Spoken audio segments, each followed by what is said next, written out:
Welcome back. So we're now going to explore how emerging sports and reinvented formats of traditional games are reshaping the sports landscape. So just before we get into that, just a quick note on the translation service. If you find that you need to log back into it for any reason and you need the QR code, you can access the QR code via the event program on the back of your badge.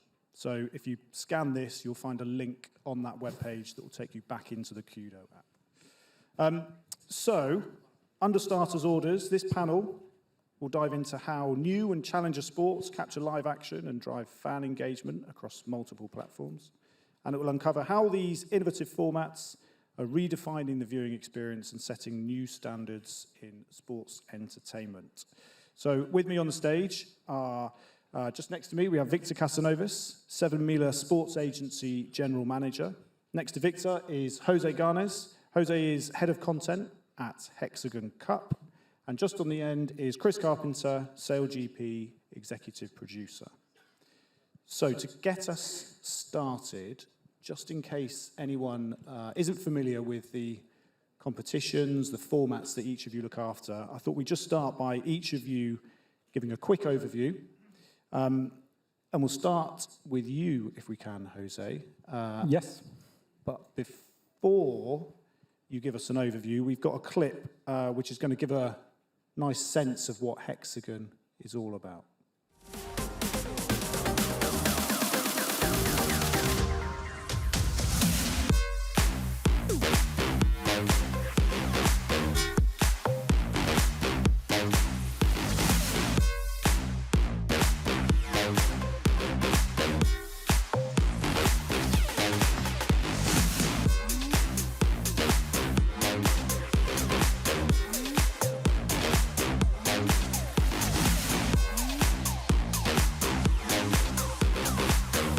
El Hexagon Cup, donde nos hacemos inmortales, donde se forjan las estrellas, donde nuestros rivales son más grandes, donde luchamos las leyendas. Es espectacular. es divertido. There is nothing like the Hexagon Cup. Este es el torneo de los campeones.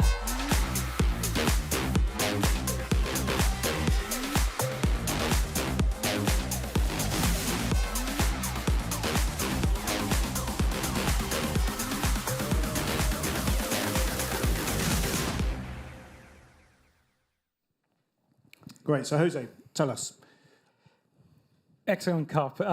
So it feels weird to talk about paddle as a new sport in Spain, but it is for many countries outside of Spain and Latin America.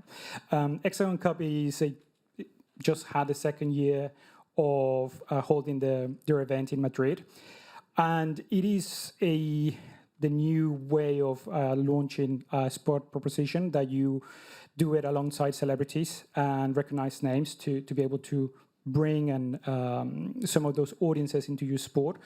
But it's also focused into doing it with a bit more access that you would normally have in a premier paddle event that they go across the whole year into different locations. Currently, our model is just one event where we open up our access at the kind of content that we make, and it's quite heavy focus into brand personalities and player introduction. So it's paddle, but with a twist that hopefully can allow new audiences to understand it and kind of get into the world of this sport. Fantastic, thank you. And Victor, the same for the Urban World Series, if you can. Perfect. First, thanks for having us. It's a pleasure to be here. Urban World Series is one of the IPs we've created and managed in SevenMila. Of course, the word urbans, it's the main opener. We engage creating urban sport events, these new disciplines that have grown up, skateboard, breakdance, BMX, scooter, parkour, etc. In multidisciplinary events with internationally sanctioned competitions with international federations, and we put them all together in different cities around the world, engaging these sports with this twist or approach that they're still young, that they come from the street. So the street is our arena. We don't look so much for stadiums, and putting them all together, because in the street you can see a skater together with a breakdancer or a BMXer, practicing together. So we try to replicate this model on a competition format.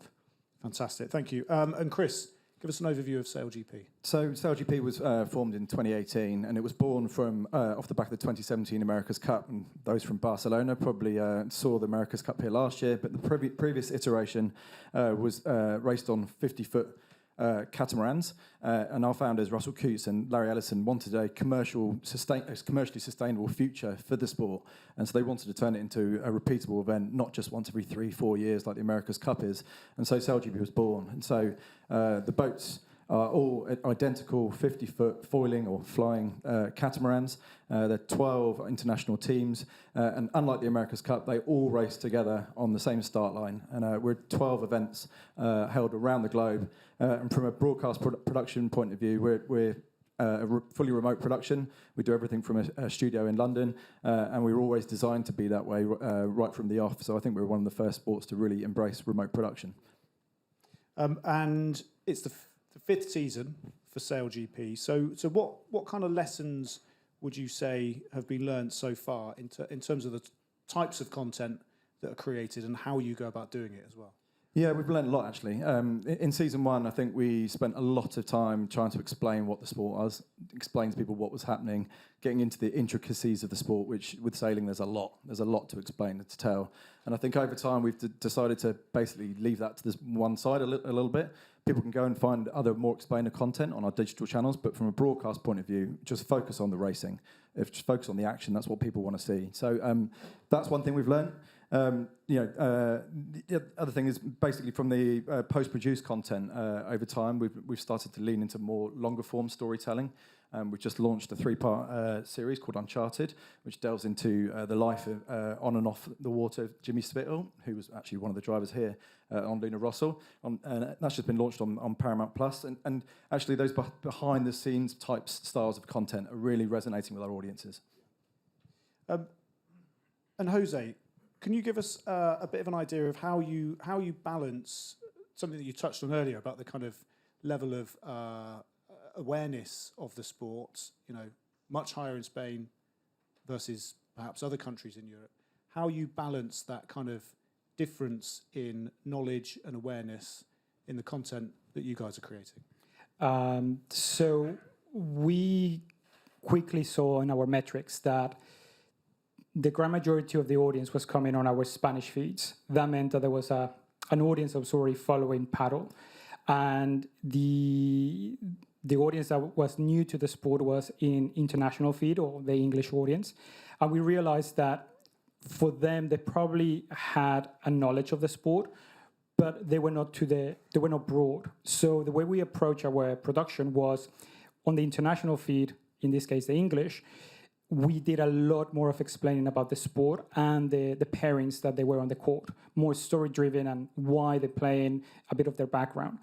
In the Spanish feed, what I would call the expert feed, it was more about analysis, statistics, storytelling about the different pairings, which is unique to Hexagon Cup.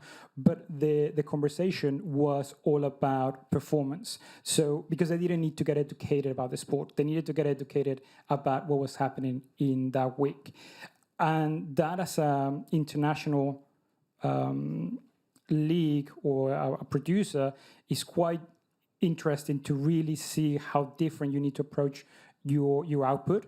And one of the challenges that we did is we did it all out of the same truck. So our whole running order and our whole production mindset was already thinking that we had two distinctive audience, but we were doing it out of the same unit. So that it was a technical challenge, but that it was very important so we can open up our audience. And Victor, when we're talking about audiences as well, who exactly are you trying to reach? Is this content specifically people who are already interested in or participants of urban sports? How important is it to reach beyond that group? I think now we're in a new era for this sport. We launched 2008, so we've seen the transition of the sports. Now we're surfing the wave of the Olympics, which obviously has broken many barriers to many type of demographics that urban sports are another professional sports with real athletes, ecosystem, etc. However, it's important to understand that these sports are one of the few that come from an anarchically, organically foundation. They've been created in the streets. There's no clubs, leagues, etc. So from a strategic point of view, the events, the competitions, it's what holds all of the entertainment content formats that we create along the year to engage with this audience that sometimes it's even more important a video part. It's so niche, this sport and particularity, that there's a video part that a good athlete may release can have way more audience than even a competition itself. So you cannot focus only wise competition because if not, the audience needs that behind the scenes content, the more real core content to justify this storytelling of a global tour of professional competitions. So where does the sort of live content fit into that for you guys? In us, it's a dual. Live competitions have around 12, 14 hours of live TV. And then we work on a VOD point of view. We recently did a video festival some weeks ago of the scooter, of one discipline, for example. That was streamed. That's another format, not so much on a live focus, but more on a VOD. And that's what we are growing and working on and creating this more short-term unit of contents that have a life more on social media, digital platforms than conventional TV. And you've spoken about the origins of some of those sports as well, and I guess the need to be quite authentic in how you're sort of telling those stories and how you're presenting that coverage as well. So how do you make sure that you're kind of remaining true to that and really kind of telling those stories in an authentic way? That's totally true. For me, I see a big parallelism in this house in Media Pro. They're one of the leaders of esports. And urban sports, something similar. We need new audiences, but the core audience demands you to talk them the real language and to show you're a part of it. So it's a combination. We use this more social media content to reach new audiences, and then drive them to the live covered events. That there is more a traditional competition that more or less everybody understands the formats, and you can enjoy it watching it on TV. Sorry, Chris, did you? I was just going to say, that's interesting. You're talking about the sort of your core audience and the languages that you use, because at SailGP we've actually done it the other way around. We've realised that our main core audience, with about 10% who are like sailing aficionados, want us to speak in everything in knots and windward and leeward and all these other complicated terms that nobody else has any idea what they mean. It's almost a different language. So we've actually taken away a lot of that core, the language embedded in the sport, so that a wider, broader audience can actually enjoy it. And has there been much in the way of feedback from viewers, both the kind of core audience and that new audience that you're trying to attract? Oh yeah, we get feedback. Our core audience is very opinionated and very vocal, and our YouTube feed is just full of people hating it. But they're not the people that we're appealing to. They're not the people that we're trying to get into our world. It's the wider racing sports fan that that we're appealing to, and we're trying to make the sport just really easy to understand and accessible, and using all these terms is just not going to help that. So yeah, it's very different. But how? So what within that content mix does appeal to that group? Is it some of the things that we've spoken about before? Is that some of the sort of other longer form formats? I think you guys have got involved in podcasts or video casting as well. Is that for that group? Then? Yeah, one of our current strategies at the moment is to really focus on our YouTube content in terms of storytelling. The broadcast, like I said, is that's the top of the funnel of content generation. That's the action. To do the explainer stuff, we want to drive people to our YouTube channel where they can go and learn about who the athletes are a little bit more, learn about the intricacies of the rules and the sports and etc. So we've started to really focus on that, and it's actually driven our YouTube viewership like 3 times in the last 12 months since we started doing that. And Jose, where does YouTube fit in for you guys? For us, it's huge because we're allowed to see the analytics. We are able to see where the audiences are coming from. Our distribution model is linear and digital.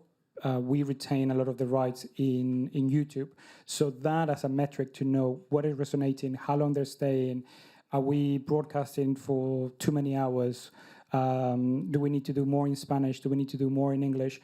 All of that, thanks to YouTube, we actually have a pretty good picture on who our audience is and how much it has grown or diversified between year 1 and year 2, which for a startup or a new rights holder who is just jumping into digital production or content is huge, because you don't have to rely on a third party to tell you how well or where you need to improve. Let's talk a little bit about technology now, if we can. And Jose, just tell us a bit about one of the areas that you guys have been focusing on. And I'm thinking specifically about your asset management system and why that's so important at the moment for you guys. So there's two things that I love the most. One is great content, and the other one is organized content. So media asset management for me, and I would say for any rights holder, should be a priority, and not many times it is.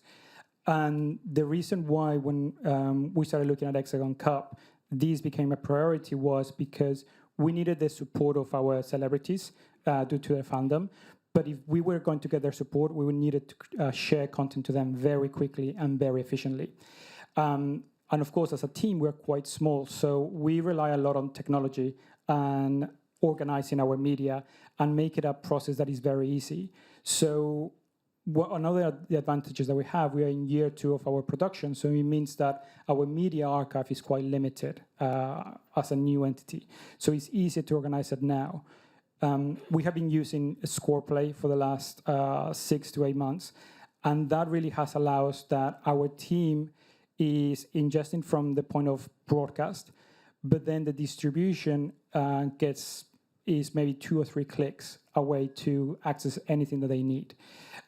We did a lot of setup behind the scenes to get it to that point, but when you know that your media asset management system is working, is when your comms manager, your social media team is not asking you where they can find footage, and instead you're seeing it on social platforms from your celebrities, on the news, and other outputs. That's when you know that the workflow is working, because you don't hear any noise or any queries on where they can find the media.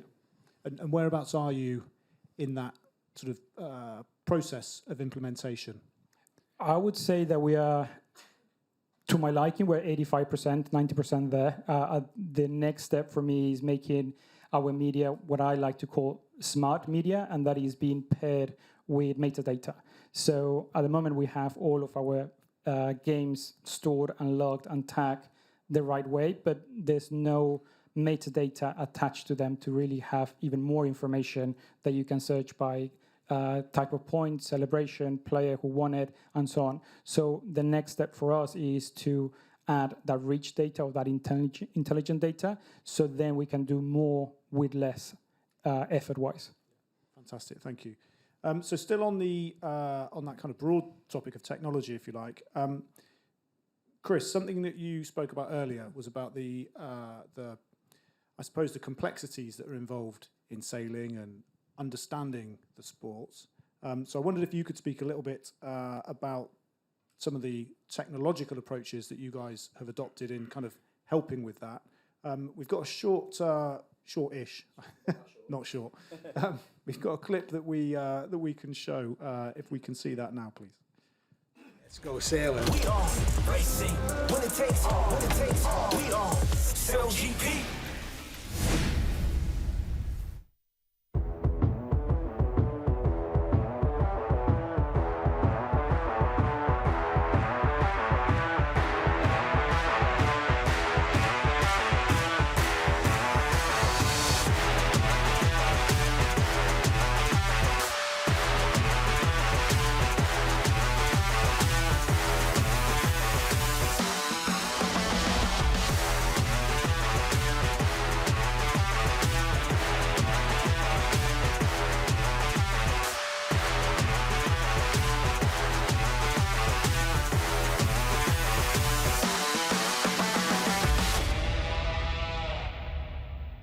So the clip's going to keep playing, and a little bit of commentary here. But Chris, you can provide your own commentary to this. So tell us what's going on. Yeah, I just wanted to have that at the top just to show sort of how graphic heavy we are as a sport and as a production. The graphic and the data that we receive off the boats is a really integral part of our production and help do the storytelling. I said it, and we don't try not to get too intricate in the storytelling, but of course we have to get some way there in order to explain what's going on. And sort of the biggest and most important part of our tools and our armory is the one you can see at the moment. That's sailing without any graphics, and then that's the sailing showing you what's going on. And you know, it's really revolutionised. The AR graphics have revolutionised the sport of sailing entirely to make it actually, you know, a watchable sport on broadcast. So this is all generated in this very clever system. It's an in-house proprietary system called Liveline, and basically the boats themselves have a 2 centimetre accuracy military-grade GPSs on them. So do our helicopters, and so do our chase boats now. And with that, we can overlay the graphics and tell everybody what's going on, where, what speed they're going, what height they're flying out of the water, etc., etc. There's something we generate over 1 billion data points over an event weekend, which is ridiculous, and we try to tap into some of that to make it understandable for our audiences. And sort of without, as you can see, without this tool, it's just boats going around a blue space. So, but also it adds our commercial partners, a chance to get on air, because otherwise we don't have track walls, we don't have traditional advertising. So that's where a lot of our revenue generation comes from. So you can see here Rolex SailGP. Now I added this clip on because last weekend we were in New York, and on the Sunday of New York, a certain president of the United States decided he was going to fly from his New Jersey golf club and shut down the airways of Manhattan for 2 hours. So as you can see here, this isn't our traditional helicopter angle. It's actually from a crane where we put a gyro-stabilized camera up on the crane in order to do the graphics, which was somewhat close to a helicopter. But also we've just added the Liveline graphics to our chase boats as well now. So you can see here the viewer stays inside that immersive AR sort of environment for longer. And so it's not just on the helicopters, it's now on the chase boats as well. So it's another thing that we can blame Donald Trump for. I'm not getting political. Yeah. And all of this, from your perspective, all of this is being done remotely from your Ealing. Yeah, so we have a very minimal crew on site that do all the technical aspect of it, and then we have a crew of about 80 back in London who are handling the production.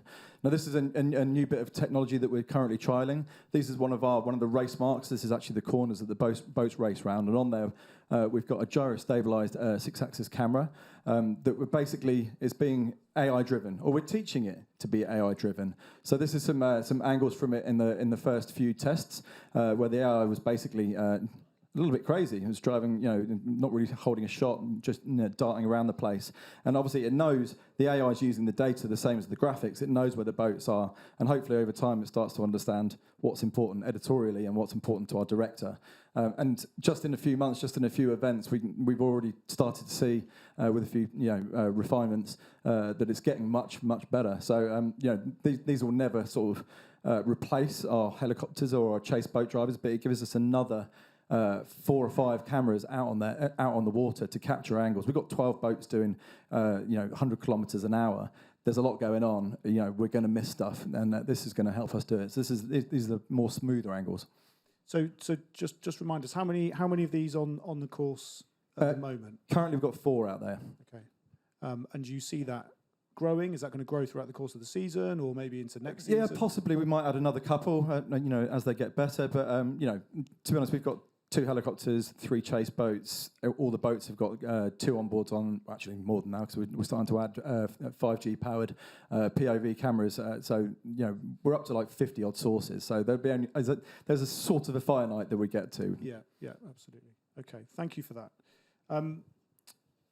So Victor, still on the subject of technology, we've heard a lot about AI there. Is that as a technology? Is that something that you guys are kind of embracing? Whereabouts does that kind of fit into your production approach? From us, talking of the challenge we were mentioning before of reaching new audiences, we understood that graphics was one of our sources to explain better the competition, and emphasize the competitiveness of a skateboard breakdance competition. That maybe the athlete in the last trick, he's in 5th position, and if he lands a good trick, he can go to 1st. That has it's more like gymnastics. So we invested in creating a software system. Since we engage with different disciplines, it has to be open to adapt, as well as with international federations. We work closely to go innovating, and it has allowed us to engage in a conversation with newcomers for the conventional competition that makes sense for them, even though they maybe not know the skater or the athlete. They can enjoy and understand the competition format, and then the spectacularity of the image is what holds us and try to retain the audience there. And Chris mentioned the commercial opportunities that some of that sort of graphics provision provides as well. Is that similar for you guys? It's similar, of course. Like, we have a venue, they have the ocean. We have commercial assets around the venue. But of course, cost effectivity, it's way better to implement on graphics than on the field. So on a long term, I guess it provides way positive results internally, also for the management of all the commercial assets. Our sport events that are multidisciplinary, some brands are only in one discipline, etc. So there's quite a big breakdown of the assets. So I think it's been quite positive. We started in 2021, just after pandemic. We made the decision, and it's been successful so far. Fantastic, thank you. I just wanted to pause for a moment to see if anybody had any questions that they might like to ask any of the panelists. If anyone's got anything that they might like to ask. I can't see if any hands are raised. No? All good? We're not that interesting, George. No, exactly. It's all right. I've got plenty more questions for you myself anyway. So one of the things I was keen to get your views on is the approach that you take towards sort of in-house versus agency-produced content. So, Chris, let's start with you and then kind of work our way down the line if we can. When do you kind of decide to do things in-house versus using external partners, and what do you lose and what do you gain? Well, I've sat on both sides of that. I've been in-house and I've been in agency, and I think sometimes with a sport that's just launching itself or just emerging, that it's really useful to use third-party agencies. They can scale up easier. They can do a lot of the bulk of the work that you might need to do, and then a lot of investment can be done on an agency side as opposed to on a rights holder side. So SailGP started out with third-party agencies, and then season 4, they went fully in-house, and I think that's sort of a sign of how the sport and the property has matured, and it's confident enough that people are going to have bought into it enough, like myself, that see the future in it and want to join and stay for the long term. Mm. But you guys are working with an agency at the moment, aren't you? That's right, in some longer form content? Yeah, in terms of some of our content, so I was just talking mainly about our main digital and broadcast is fully in-house now. But yeah, we use third party. We just did that third party 3-part series called Uncharted with 10100, who are a US Emmy Award-winning production house. And so they can throw the real high production techniques into the much so we do lead on others. We use Little Dot Studios for our streaming and some of our digital metric tagging, etc. So we obviously do still have third party agencies involved in the sport. Yeah, and Jose, has it been a similar journey for Hexagon as to what Chris has described? Yes, probably more a compact timeline than SailGP, and similar to Chris. And actually, for context, I was on SailGP when we were making the decision about going fully in-house. I think that there's a lot of value for rights holders to have, if it's not an in-house production, to have an editorial in-house team. I think Chris makes a very good point that you can use your third party to leverage a lot of the know-how and a lot of the either technology or ideation of how to apply or how to solve certain challenges. But I'm a true believer that every rights holder should have an in-house content editorial person. Why? Because I don't think that anyone will care as much as you care about your story than the people that are working inside. And for Hexagon, we actually had the benefit of using Media Pro as our service provider for the broadcast, and they were incredible to solve a lot of the challenges that we had. But all the editorial still came from our team, from that in-house agency, if you want to call it. And I think that hybrid model, that if you don't have the financial to bring everything in-house like SailGP has been able to do in the last 2 years, as a minimum, you should be able to know what is the story that you want to do, and then use that third party to help you to get there quicker, with the view that if you have the appetite and you have the market, that you go fully in-house. And for Urban Series as well? We are on the other side of what Chris was mentioning. We're a small property. We work with third parties. Here, just Mark from TV3. We started in 2008 in an event in Barcelona, where we kicked off, and we continue working together in the event that happens here in Spain. I think in the moment we are, and the evolution these sports are happening, that of course with this new Olympic cycle that's launching next year with the Olympic qualifiers, etc., things are going to speed up a lot with these sports. After Paris, there's been a really marketing campaign to position these sports also in a decent tier of the sports category. So. And there's not yet global operators with 20 cities around the world happening in the sports.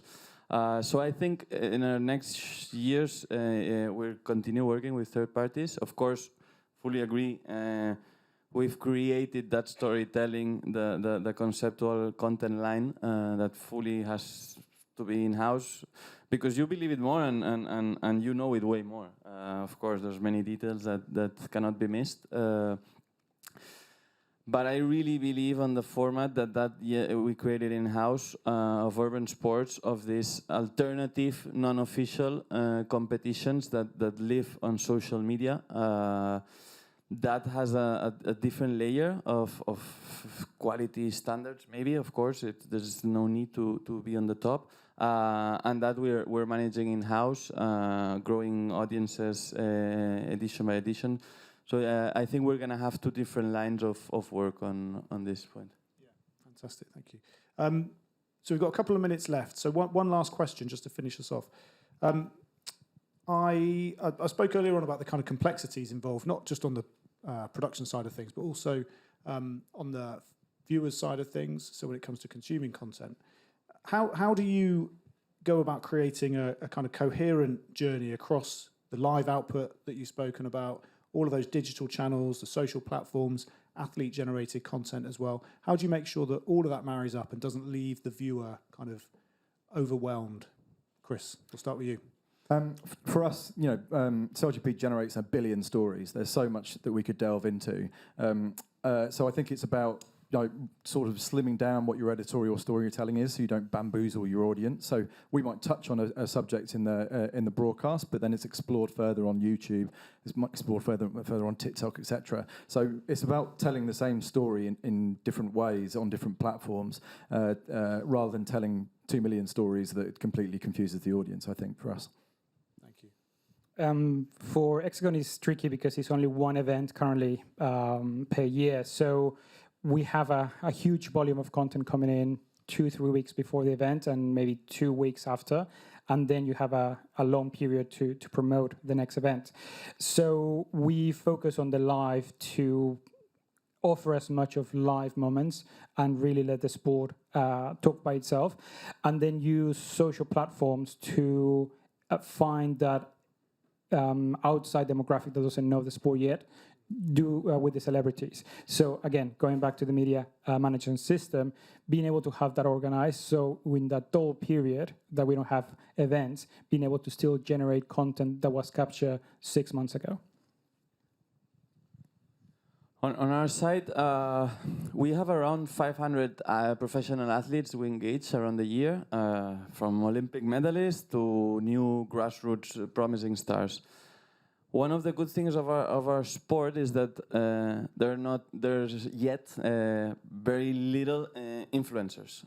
So the athlete has understand that and has a dual asset of being a professional at the same time as a content creator with the social media. So we, for us, athletes are a key part to spread the message and also for the authenticity of the community, etc. We even do many times create content and they release it. We support it, we amplify it, but it's them to show more a personal approach, athlete to fan base. For me, was after Paris, there was a really important moment that once the skateboarders finished the final, the medals, PR, press, etc., they went to skate to a local skate park in the center of Paris with the local skateboarders. This that happens in really few sports. Maybe in the next 10 years the star system changes, but it's one of the biggest values we have, the closeness, the relationship, fan, athlete.